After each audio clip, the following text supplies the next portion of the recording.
Good afternoon, fellow anglers of the Arizona state of carp persuasion. So, on my way home, and I last night had gone to Walmart, which I really don't like doing, but I started doing because I've been saving way more money than fries. But I ended up picking up a spool, 330-yard spool of 20-pound Berkeley Trilene Extreme braid, and it's only 0.25 millimeter, which is it's pretty skinny for 20 pound, and it's strong, man. It really is strong. It's actually fairly smooth too. I got a 22-foot 14-pound copolymer leader on it, and the reason I did that was because the line that was on the Vader reel that I got from my friend Curtis Gorey, it was just kind of not managing very well. It was pretty coiled, so I have had no issues with coiling when it comes to braid, so I made the decision to switch over to braid. It took about half an hour to pull the amount of line off the spool that was on there. Got that out of the way, and it's nice and smooth, man. It pairs very well with that reel. All 330 yards made it onto that spool with maybe a quarter of an inch of space to spare. It filled it up very nicely with 20 pounds. So it says you can get 280 yards of 0.35 millimeter, which is I think 40 pound. 40 or 50, I can't remember. And I don't want to go that heavy. I want to give a little bit of leeway, but the copolymer lead instead of a fluorocarbon lead like I typically do is for the stretch factor of copolymer. It has a little bit of stretch, but not too much, and I figured that'll work fairly well for me.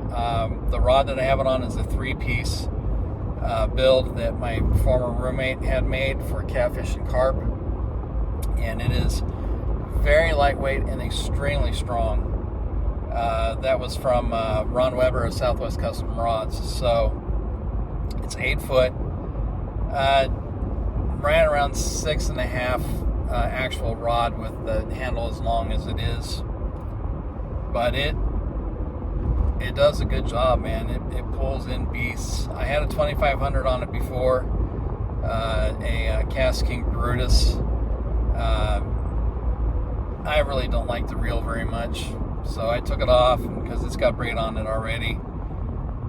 I definitely need to redo that one and either get rid of it or use it for something else. But this rod is just long enough that I can use the two-piece or 2 rod holder that I got from Curtis as well. I use a lot of bread. I kind of stepped away from the method feeders and the coils. I catch pretty decent carp on bread alone, so I figure might as well just toss out on a bare hook and let it sit until something zips. It's just simpler that way for me anyway. Maybe I'll get back into the method feeders and whatnot at some point in time, but right now where I live, I don't have any true storage for fishing stuff. It's split in between in my closet, in a box by my bed, and in the garage where I'm living. So I don't really have a lot of options as far as like keeping a lot of extra tackle. And point of fact, I'm pretty sure I should really go through the box that I have and decide what I really need to keep versus what I don't. There's just stuff that I don't use, and keeping it around, it really just doesn't make sense. But yeah, I last weekend I went out and I still had the 2500 on, and it just wasn't jiving for me.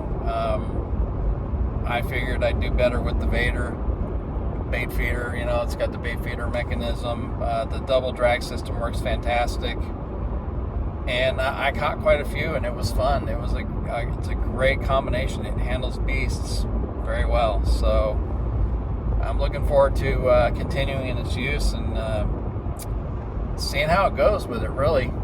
I think that it'll go pretty well, So we'll see what happens. I did find out that I was using potato bread a lot, which tends to get some pretty good hits.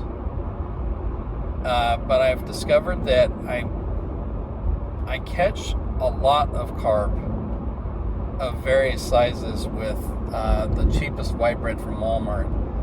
I spent $4.50 to $5 on a loaf of potato bread, and yeah, I could get some pretty big carp on that. But at that point in time, it's like, okay, well, I might as well just make pack bait and put it on a hook, or use one of the rigs.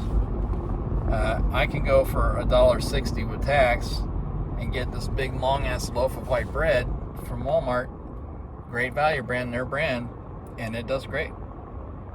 So I figure, fuck it, why not, But yeah, I figured I'd just give kind of an update. I've been doing a lot of crappie and bass for the last few months, and I just kind of wanted to take a step back and have relaxed fishing going on. And I don't really get the chance to go fishing a lot these days. So when I do, I'd like to maximize my fun, so to speak. And going for carp is a very easy way to have fun. So if I get anything notable catch-wise, I'll definitely post pictures.